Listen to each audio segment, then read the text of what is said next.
Los cuerpos de rescate intentarán ingresar entre el miércoles y el jueves a una mina del norte de México, donde 10 obreros llevan 6 días atrapados en su interior. Los equipos de rescate mexicanos siguen intentando bajar los niveles de agua de la mina inundada para que los buzos puedan ingresar. El lunes el gobierno introdujo un dron acuático a través del cual se observaron obstáculos que todavía impiden el descenso de los socorristas. Estamos cumpliendo 134 horas de trabajo continuo, en donde no se descansa ni un minuto, trabajando las 24 horas del día para lograr el rescate de los mineros que se encuentran atrapados. Las autoridades desconocen el estado de los mineros que quedaron atrapados el 3 de agosto, cuando la cuadrilla se topó con un área contigua llena de agua que al derrumbarse inundó la mina. 5 de los obreros lograron escapar, pero 10 quedaron bajo tierra.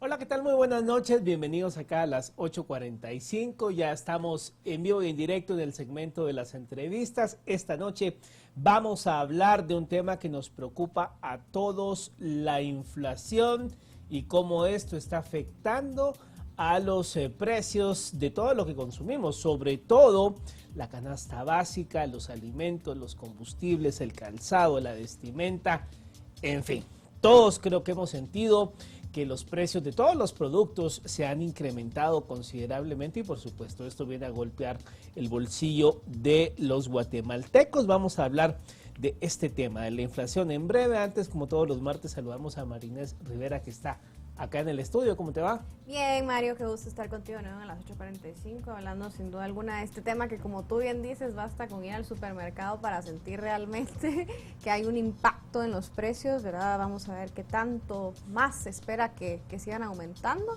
y qué factores también están incidiendo en todo esto, ¿no? Sin duda alguna.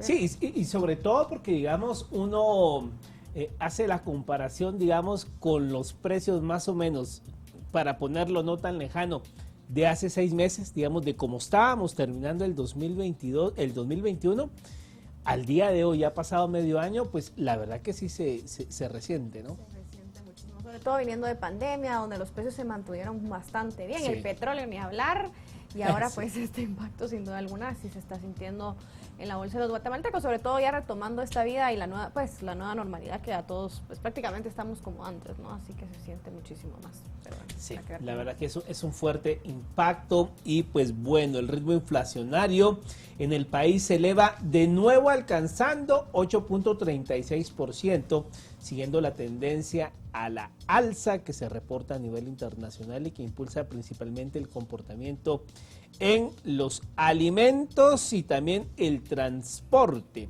Y pues bueno, la inflación superó desde mayo pasado el límite superior de 5% que había proyectado la Junta Monetaria. Y espérense, porque no ha llegado lo peor. Los vaticinios para diciembre, noviembre son espeluznantes. Esa sería la palabra, el adjetivo calificativo, porque seguirá subiendo los costos de los productos que consumimos día a día. Vamos a hablar de esto por supuesto, con expertos en el tema. Le damos la bienvenida a la expresidenta del Banguat y decana de la Facultad de Ciencias Económicas de la Universidad Rafael Andívar, la licenciada María Antonieta de Bonilla, y también le damos la bienvenida a Paul Boteo, director de la Fundación Libertad y Desarrollo, que nos ha acompañado en otros programas también hablando de temas económicos. Buenas noches a los dos, sean bienvenidos. Buenas noches. Buenas noches. Buenas noches a ambos, qué gusto tenerlos aquí con nosotros. Licenciada de Bonilla, quizás para arrancar con usted, bueno, ya hablábamos ahorita en la introducción con Mario, pues de este último mes, de la inflación más alta vista en Guatemala de la última década, casi 11 años que no se veían pues precios así. ¿A qué se está debiendo este impacto en la economía? Principalmente, digamos, ¿qué factores están incidiendo en esto? Gracias, muy buenas noches. Bueno, como sabemos, la inflación es un fenómeno que está impactando a nivel global a prácticamente todos los países y todas las economías, y Guatemala no se escapa de esa situación. Entonces, hay factores que podríamos decir que vienen de antes del conflicto entre Ucrania y Rusia y que se derivan por factores como, por ejemplo, la interrupción que se dio en las cadenas de suministro derivado del tema de la pandemia del COVID-19, pero también la implementación de políticas fiscales y monetarias súper expansivas por parte de los países desarrollados, Estados Unidos y países de Europa y otros países desarrollados. Sabemos que implementaron estas políticas. Luego se presenta el conflicto a partir de febrero de este año entre Ucrania y Rusia, en un momento en que ya veníamos observando una escalada de los precios. Los combustibles venían hacia el alza cuando inició este conflicto y se exacerba, por supuesto, a partir del mismo. Impacta entonces en los alimentos. Sabemos que Rusia y Ucrania son productores importantes de maíz, de trigo, de fertilizantes, de combustibles, entre otros productos, y esto entonces viene a exacerbar el tema de la inflación, incluyendo además del combustible otros productos. Entonces, y contribuye además nuevamente, contribuye nuevamente la interrupción de cadenas de suministro. Entonces, diríamos que estos son como los principales factores a nivel global desde mi punto de vista, y a nivel interno estamos recibiendo este impacto. Observamos una escalada muy importante en los precios de los combustibles. Se ha suavizado, diríamos, en el último mes, pero sí fue muy fuerte en el transcurso principalmente a partir de febrero, pero ya venían hacia el alza. Y luego, pues, hemos venido observando este impacto principalmente en precios de alimentos, en el precio del transporte. En el caso de la inflación observada, Julio, luego de estas categorías incluyen también incrementos importantes de precios en restaurantes y hoteles, en el área de bebidas y de muebles y equipo para el hogar. Entonces, ¿por qué se da esto? Bueno, según la información del Banco de Guatemala, más o menos un 80% del componente de la inflación estaría explicado por componente importado, ¿verdad?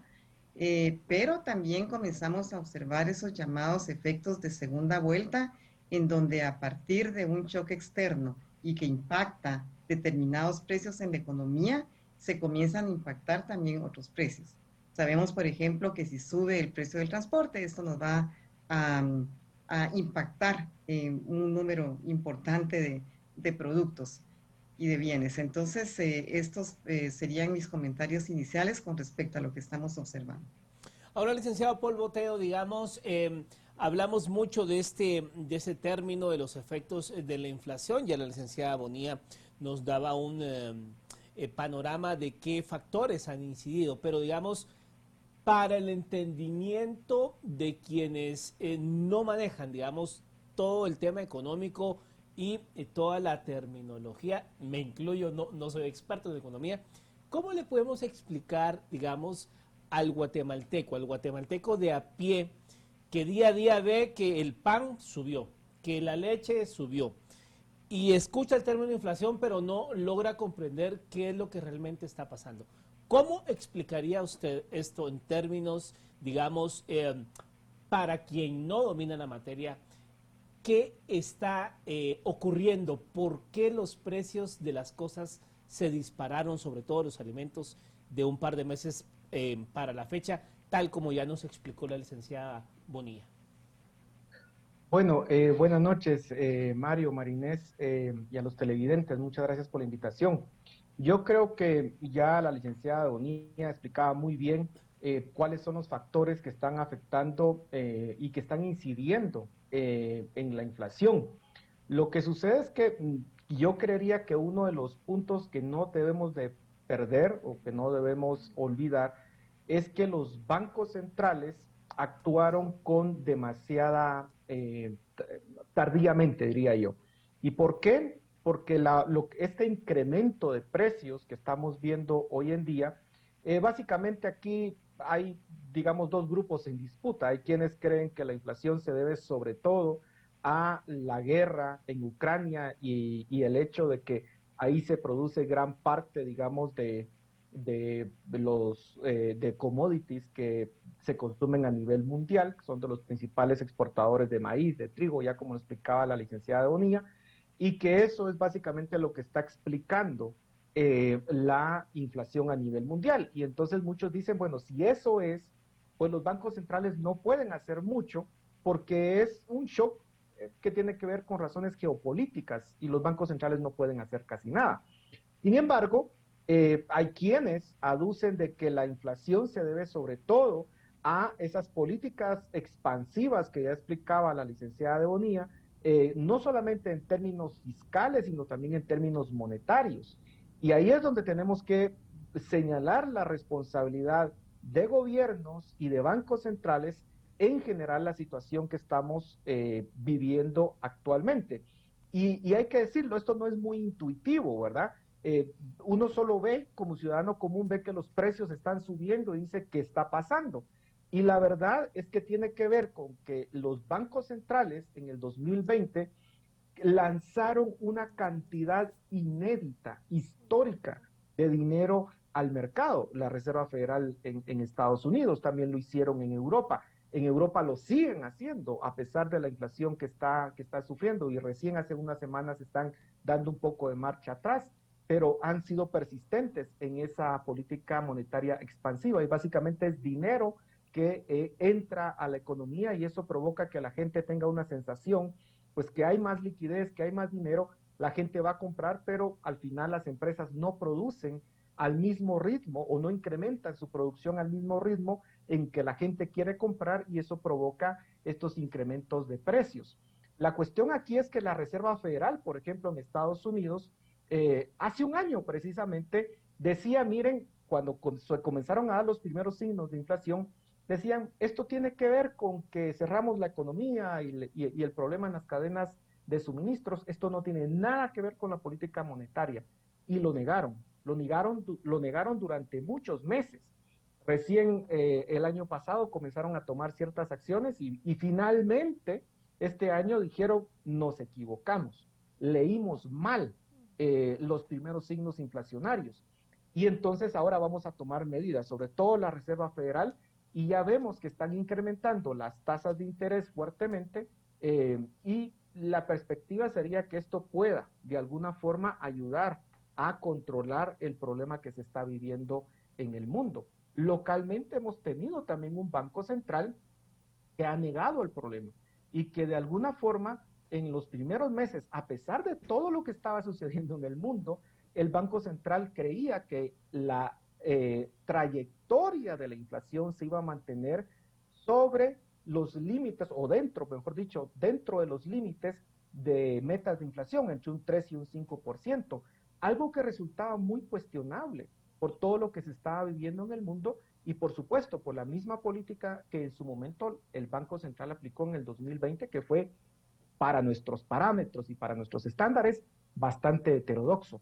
Entonces, creo que aquí hay una acción tardía de los bancos centrales y que es lo que nos tiene en este momento en esta situación. Y termino con esto, sobre todo porque la gran preocupación ahorita es cómo van a estar las expectativas de inflación y cómo los agentes económicos van a creerle o no al Banco Central o a los bancos centrales en las acciones que están tomando.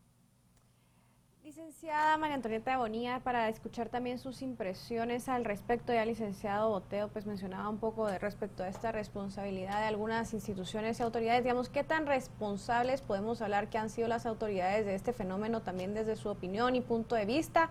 ¿O es consecuencia meramente de fenómenos internacionales que están fuera de su control? Digamos, ¿cuál es su análisis al respecto?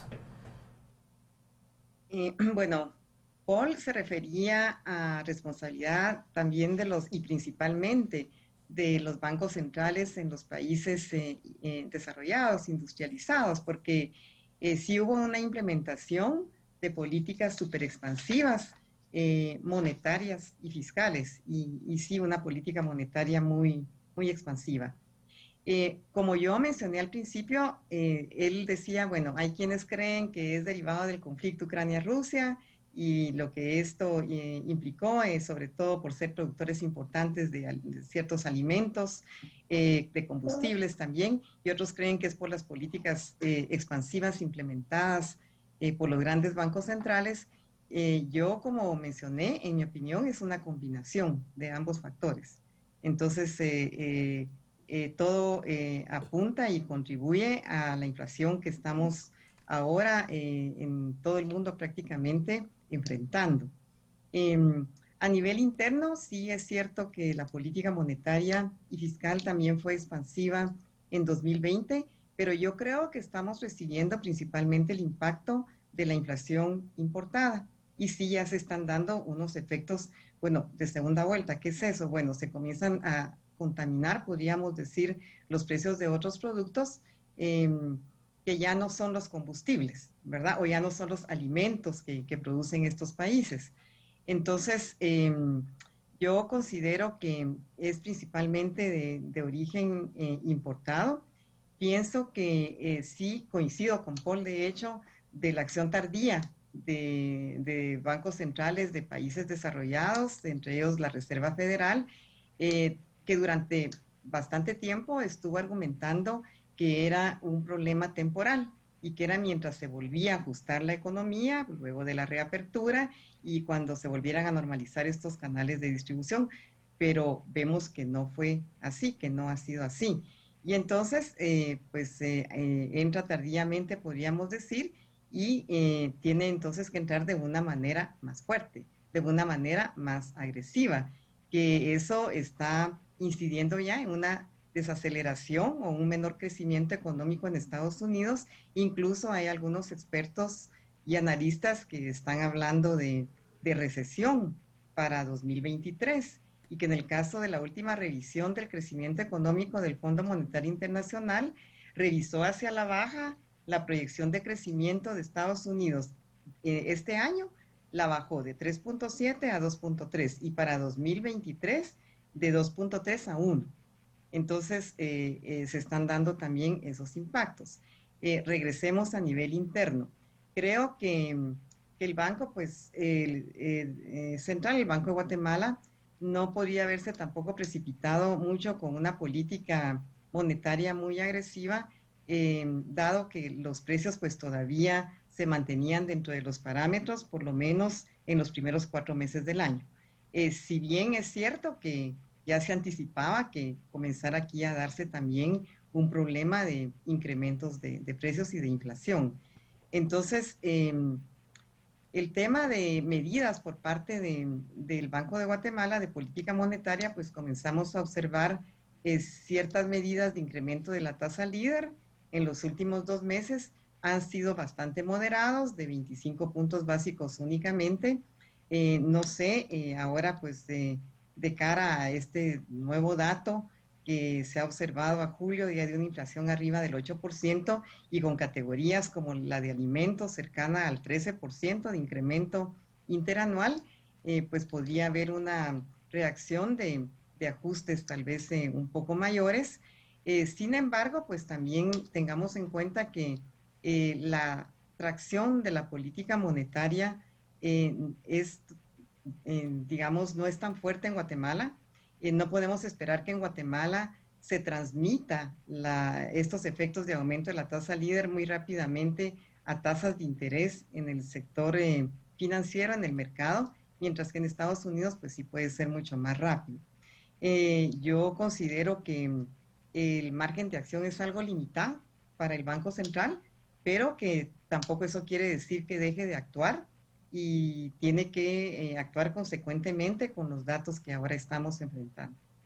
Y precisamente esto que mencionaba la licenciada Bonilla, el licenciado Paul, eso le iba a preguntar, digamos, ¿cuál es el margen o el campo que pueden tener las autoridades en Guatemala para hacerle frente a esta inflación? Porque, digamos, al final la población le demanda a las autoridades hacer algo, pero ¿pueden las autoridades hacer algo? ¿Hay cancha para actuar? ¿Hay cancha para hacer algo para enfrentar los efectos de esto que estamos hablando?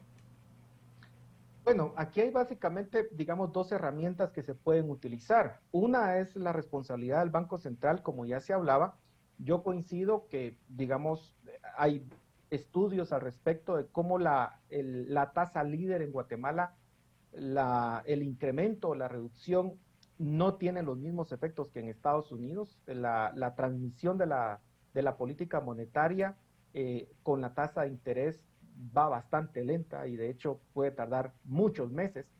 Esa era una razón por las cuales el Banco Central creo que tendría que haber actuado con más anticipación, creo yo, precisamente porque tiene una eh, transmisión de política monetaria mucho más lenta. Pero de todas formas creo que lo está haciendo, ya está actuando y creo que es importante los pasos que está tomando. La cuestión es de que la tasa de política, la tasa líder, en el caso de Guatemala, pues ha estado baja en los últimos años. La cuestión es si se puede mantener en esos niveles por mucho tiempo. ¿Qué significa para el país tener una tasa tan baja en términos, por ejemplo, de las personas que quieren ahorrar? Van a tener rendimientos en sus ahorros. Y si uno se compara con América Latina, pues el Banco de Guatemala tiene la tasa líder de las más bajas de la región. Claro, la inflación oficial no está en los niveles que están otros países de América Latina, pero creo que en algún momento hemos discutido también sobre la calidad de los datos de inflación que tenemos en Guatemala, porque la sensación de la población no es que la inflación sea 8% o que los alimentos sean 12%, sino que la sensación es que es muchísimo más y sabemos que la canasta con la cual se mide la inflación en Guatemala está totalmente desactualizada, tiene más de 10 años y muy probablemente no está reflejando lo que realmente está pasando dentro de la economía y eso es al final lo que atrasa también parte las acciones del Banco Central. Y en ese punto, licenciado Paul Boteo, en ese punto en concreto, ¿los datos que da el INE son realmente confiables? ¿Reflejan la realidad? Yo creo que no está reflejando la realidad. Creo que la canasta con la que se mide la inflación está desactualizada. Ya afortunadamente se están tomando las medidas para sacar una nueva medida de inflación, una nueva canasta, y creo que eso nos ayuda. Eso es lo que tenemos que hacer. La solución es tener una canasta actualizada y que eso nos permita tener datos más confiables. Y afortunadamente se está trabajando en eso. Y se esperaría, entiendo yo, según lo ha anunciado el INE, que el próximo año ya vamos a tener una nueva herramienta. Entonces, eso nos va a dar mayor confiabilidad. Pero eso lo puede hacer el Banco Central. Pero ahora vamos a las medidas que puede hacer el gobierno. Y ahí vemos que la principal herramienta han sido subsidios. Y en mi opinión, subsidios indiscriminados, porque se haya subsidiado, por ejemplo, la gasolina. Y sabemos que eso beneficia sobre todo a una clase media que tiene vehículo, que no es la población más necesitada del país y que en mi opinión es simplemente gastar dinero ayudando, digamos, no necesariamente a aquellos que más están sufriendo en este momento, que son las personas sobre todo en el área rural y que no van a tener acceso a un vehículo. En todo caso, se debió focalizar desde siempre en el diésel, que es al final el que tiene un impacto en costos de transporte de personas y en el costo de transporte de productos. Y ahí sí podemos ver un impacto. Pero ciertamente tampoco se puede mantener un subsidio por siempre, porque las finanzas del Estado también son limitadas. Pero vemos que se gastaron gran parte de los saldos en caja que se tenían el año pasado, con las que se quedaron el año pasado, y ahorita nos han dado la noticia, pues ya hace algunos meses, de que ya no hay de ese dinero. Entonces, también hay una limitación, no solamente del Banco Central en lo que puede hacer, sino que también la limitación va para el gobierno respecto al el tiempo en que puede mantener los subsidios. Entonces, sí es una situación complicada. Licenciada Bonilla, y justo abordando a este análisis y la pregunta que ya hacía Mario, pues desde su opinión, ¿qué se puede hacer de parte del gobierno de autoridades? ¿Qué medidas se podrían también tomar para mitigar pues el impacto de la inflación? Ya pues el licenciado Boteo hacía un repaso también de medidas como son los subsidios, pero desde su punto de vista, ¿qué medidas también podrían tomar las autoridades para pues apoyar esta crisis que estamos viviendo? Considero que en esta situación las principales medidas deben ir orientadas a priorizar el gasto en aquellos programas orientados a proteger a la población más vulnerable, es decir, fortalecer las redes de protección social. Entonces, por el lado del gobierno, definitivamente la racionalización del gasto, en particular el gasto de funcionamiento, gasto que no sea, que no sea realmente imprescindible, yo escuché hace un par de meses que estaban implementando una política de austeridad, pues continuar con esas políticas de austeridad, revisar la ejecución de los diferentes ministerios y unidades de ejecución del gobierno central y con base en ello identificar recursos que permitan implementar programas orientados a beneficiar, como indiqué, a la población más vulnerable. Yo coincido con Paul en el tema de los subsidios y creo que focalizar más los recursos que se puedan tener, que sabemos que no serán muchos, pero los que se puedan identificar en la forma como indiqué, sería para precisamente estas políticas públicas y estos programas orientados a este segmento de la población, que es quien salió golpeado y con impactos importantes derivado de la pandemia del COVID-19, ahora vuelve a ser impactado por el tema de la inflación. Obviamente, pues no es el único sector que está siendo impactado, pero sí creo que es el que se lleva la peor parte de esta situación. Ahora bien, licenciado Paul Boteo, ya el 2023 está a la vuelta de la esquina, si uno lo quiere ver en términos prácticos. A este 2022 le quedan pues 3 meses, septiembre, octubre, noviembre, porque en diciembre pues la lógica de las fiestas, la gente se cambia el chip, o sea, con diciembre no se cuenta. Entramos al año 2023, venimos con este tema, inflación, efectos todavía de los peores años de la pandemia 2020-2021, este tema de la recesión económica en Estados Unidos, que obviamente pues dependemos de lo que pasa allá económicamente, pero hay otra variable. El año 2023, en enero se hace la convocatoria de elecciones generales y pues bueno, la historia nos ha dicho que siempre en un año electoral pues como que las inversiones se quedan en pausa, la gente que quiere invertir en ciertas cosas se queda en pausa a la espera de quién gana o qué pasa. O sea, es un año, digamos, que pasa como en pausa. ¿Qué puede usted ver de panorama en el 2023 con todos los otros elementos que ya le mencioné, sumado a este electoral?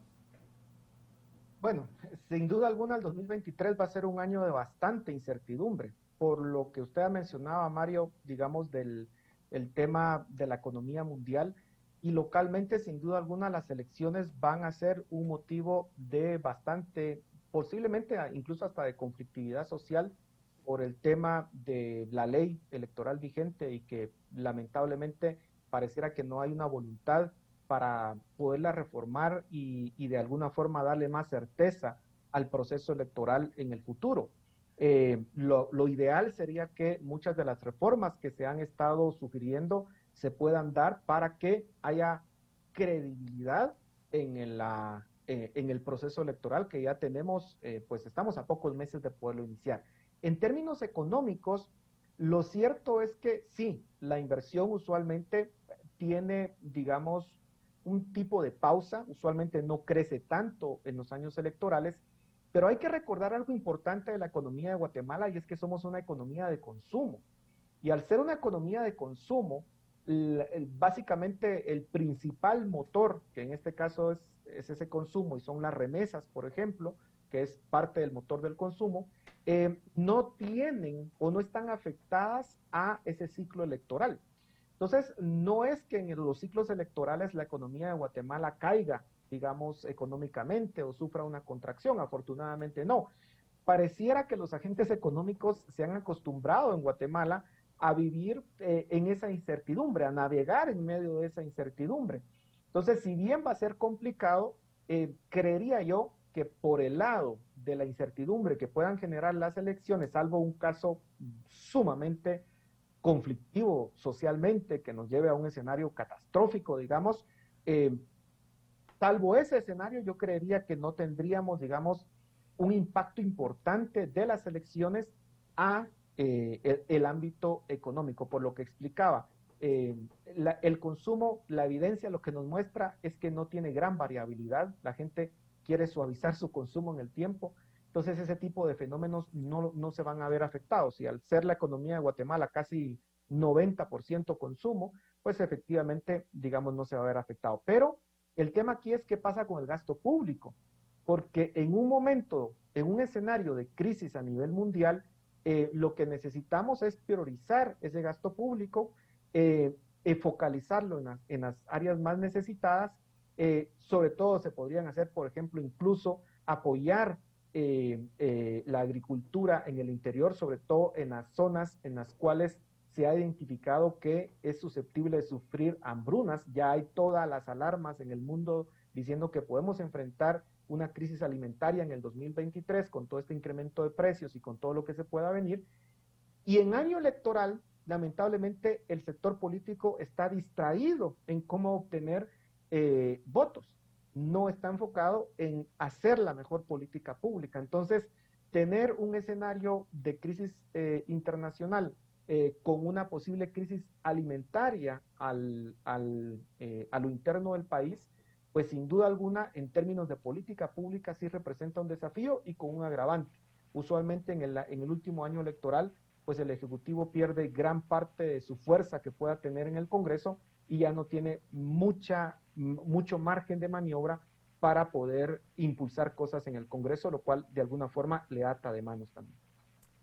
Licenciada Bonilla, bueno, el crecimiento económico para el país en este año, digamos, ¿cómo va a afectar la inflación, esas proyecciones o expectativas de crecimiento económico para el año? Digamos, ¿se han ajustado ya estas perspectivas de crecimiento para el año? ¿Cómo ve usted estos escenarios? La última proyección que tenía el Banco de Guatemala de crecimiento económico para este año era de 4%, pero esta es ya de hace algunos meses. No me recuerdo exactamente, creo que habrá sido alrededor de abril, tal vez. Y en ese momento, la proyección que tenía Estados Unidos de crecimiento estaba en torno a un 3.8. Como indiqué al principio, esta estimación de crecimiento de Estados Unidos recientemente ha sido revisada por el Fondo Monetario a 2.3. Entonces, yo considero que las autoridades del Banco de Guatemala estarán revisando a la luz de los actuales acontecimientos esta desaceleración que se está dando en el crecimiento económico de Estados Unidos, el tema de la inflación. Estarán realizando una revisión de sus proyecciones y con mucha probabilidad la revisión va a ser hacia la baja, o sea, de un menor crecimiento al que se había anticipado hace unos meses. Yo creo que esto está ocurriendo en todos los países. De hecho, esta revisión reciente del Fondo Monetario también fue hacia la baja en la proyección de crecimiento económico de los países de Europa, también de América Latina, que de hecho ya tenía un promedio de crecimiento estimado de 2.5, ahora se ha bajado a 2, y en el caso de China, que también fue rebajada su proyección de crecimiento en una forma importante, de un 4.4 más o menos que tenía a un 3.3%.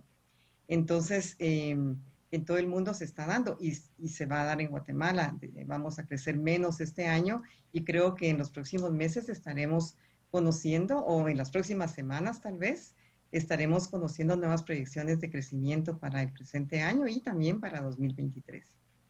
Ahora bien, licenciado Paul Boteo, hay otro elemento que lo hemos dejado de fuera y que también hay que sumarlo a todo este abanico de temas y factores que están incidiendo a este fenómeno a nivel mundial. Y es que, digamos, hay una expectativa de qué puede pasar entre China y Taiwán.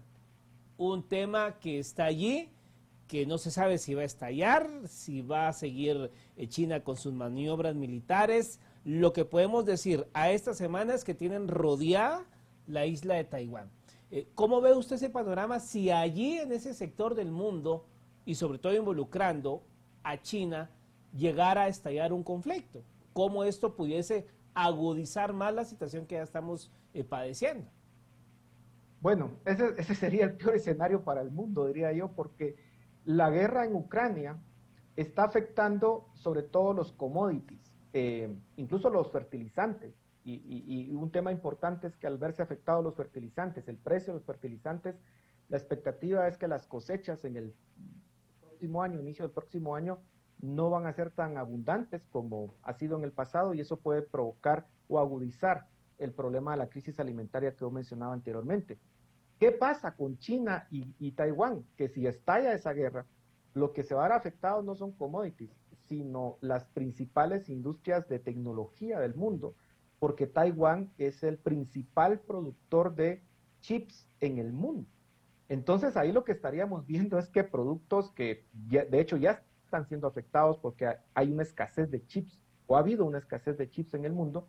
Entonces, por ejemplo, la producción de vehículos se vio afectada, pero si, digamos, eventualmente se da la guerra en Taiwán, se verían afectados otras industrias como televisores, computadoras, todo el sector tecnológico se vería afectado. Y por eso vemos que Estados Unidos la semana pasada, o hace 2 semanas, si no estoy mal, pasó un paquete fiscal para incentivar la producción de chips en territorio estadounidense y recuperar ese liderazgo que tenía Estados Unidos en los años 90, porque no puede depender de Taiwán, precisamente porque en cualquier momento puede explotar.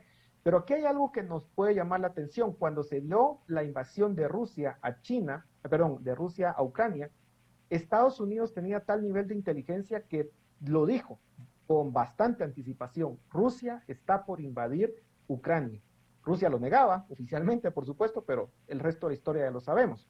Al final la inteligencia de Estados Unidos fue muy efectiva en detectar que Rusia estaba a punto de dar ese paso. En esta oportunidad la inteligencia de Estados Unidos, lo que decían el día de ayer, era que no veían que China estuviera en la disposición de invadir Taiwán en los próximos 2 años. Claro, China es un país mucho más complejo de entender, creo yo, porque obviamente es mucho más sofisticado que Rusia en términos de tecnología y de gobernanza, y del presidente, que también está teniendo ciertos problemas políticos. Pero la perspectiva sería en todo caso que en los próximos meses no veríamos, según la inteligencia de Estados Unidos, esa invasión. Pero siempre está la posibilidad, sobre todo porque el presidente de China, recordemos, Xi Jinping, quiere consolidarse en el poder por un periodo adicional, lo cual rompe completamente la tradición del Partido Comunista de que no esté más de 2 periodos, y eso está provocando una crisis interna que podría eventualmente, como un factor distractor, hacer de que el presidente de China decida declararle la guerra a Taiwán e invadirlo. Vemos que Hong Kong pues ya tomó control. Entonces sí, ese peligro está, y yo diría que si ese paso se da, pues estaríamos prácticamente ante una tercera guerra mundial, lo cual sería muy complicado para el mundo. Licenciada de Bonilla, bueno, también quizás darle recomendaciones a la audiencia que nos escucha el día de hoy, si pueden tomar, digamos, algunos consejos para estos tiempos difíciles y complicados que se vienen en tema económico, digamos, qué medidas puede tomar el ciudadano para intentar de alguna forma mitigar pues este impacto que se viene sin duda alguna en los siguientes meses.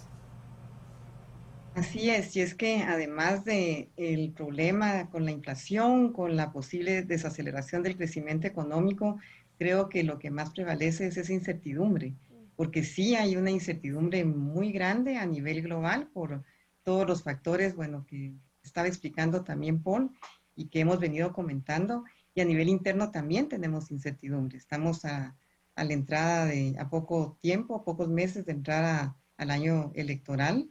Y de hecho sabemos que las elecciones se realizan ahora la primera vuelta a mediados prácticamente del año, de tal manera que estamos a un año, a menos de un año, creo, de la primera vuelta de elecciones. Eso nos da un panorama de mayor incertidumbre. No me gusta usar ese término porque realmente en Guatemala decir hay que apretarse el cinturón, y decir hay que apretarse el cinturón cuando la mayoría de la población ya lo tiene apretado permanentemente, es como, no sé, o sea, es algo difícil de poder recomendar. En la medida de lo posible hay que proteger el presupuesto familiar, definitivamente. No es un tiempo para gastar, digamos, para realizar gastos innecesarios o que no son imprescindibles.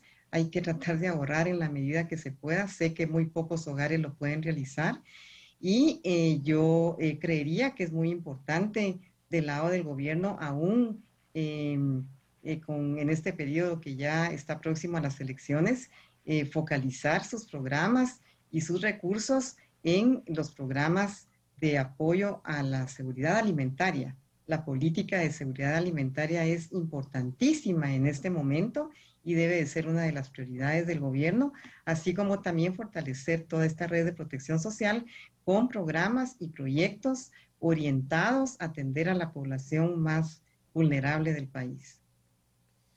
Para finalizar, licenciado Paul Boteo, también digamos un mensaje final en torno a toda esta situación en donde el bolsillo de las familias ha sido fuertemente golpeado. Venimos de estos 2 años, el 2020 y 2021, con el tema de la pandemia, muchas deudas hospitalarias, hay que decirlo, deudas hospitalarias, funerarias, gente que se quedó sin empleo, tuvo que reinvertir para buscar otro negocio, otra lógica para generar ingresos, en fin, una situación bastante caótica y pues bueno, ahora con este tema en 2022 de los efectos de la inflación. ¿Cuál sería su recomendación? Sobre todo porque vamos a entrar a un año electoral y los políticos, lo que no cuesta se hace fiesta y el dinero de los contribuyentes lo agarran como piñata y se pueden a comprar casas y a darse la vida de faraón con el dinero de uno. ¿Cuál sería su recomendación, licenciado Paul Boteo?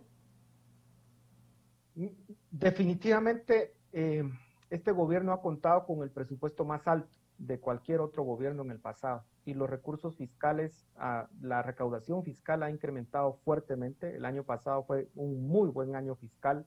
Este año se proyecta que se van a estar por encima también, la recaudación por encima de las metas. Entonces, el llamado en este caso sería a utilizar bien esos recursos. Al final, hay muchas personas que la están pasando muy mal en este momento y que con los escenarios complejos que se vienen a futuro, la van a pasar aún peor. Entonces, la cuestión es cómo utilizar esos recursos que se tienen disponibles para ayudar a las personas más necesitadas en este momento. Y priorizar es la clave, no simplemente tirar, digamos, subsidios de una forma indiscriminada, sino identificar aquellos puntos en donde de verdad están las necesidades. Y desde el punto de vista familiar, pues yo coincido con lo que dice la licenciada de Bonilla. Hablar de apretarse el cinturón cuando ya se está apretado, digamos, es complejo, pero tal vez en la medida de lo posible, creo que se tienen que evitar tomar deudas en este momento, sobre todo deudas. Habría que ver qué es lo que realmente amerita ahorita tomar deudas y qué es lo que se puede posponer. Diría que si se pueden posponer ciertos consumos que implican deudas, sería lo más sano ahorita para las finanzas personales, sobre todo porque puede venir una crisis económica a nivel mundial que impacte localmente, pero también porque la perspectiva es que las tasas de interés vayan a incrementarse en los próximos meses. Así que yo diría hacer buen uso de los recursos públicos y para las familias evitar en la medida de lo posible las deudas. Por supuesto. Bueno, llegamos al final, se nos agotó el tiempo. Gracias a ambos por su participación. Buenas noches. Muchísimas gracias. Feliz noche. Feliz noche. Bueno, Marinés, ahí consejos de los expertos de cómo hay que actuar con prudencia en estos meses. Bueno, este 2022 que ya casi pues vamos despidiéndolo, pero sobre todo tener la prudencia porque el 2023, como bien lo decía Paul Boteo, será un año de mucha incertidumbre y sobre todo pues tratar en la medida de lo posible, ya lo decía la licenciada Bonilla, aunque a veces cueste, pero se puede, ¿no? Un buen administrador puede administrar bien 100 quetzales o 100 millones. Un mal administrador administra y hace desaparece 100 millones o 100 quetzales. Así que se puede ir ahorrando de gota a gota y tratar de tener ahí una reserva, ¿no? Así es, Mario. Mucha incertidumbre, creo que eso es con lo que nos quedamos hoy a nivel nacional e internacional, así que sin duda alguna tomar las recomendaciones de estos expertos creo que es lo mejor a corto, mediano plazo también. Por supuesto. Bueno, nosotros nos vamos. Gracias por su sintonía. Feliz noche.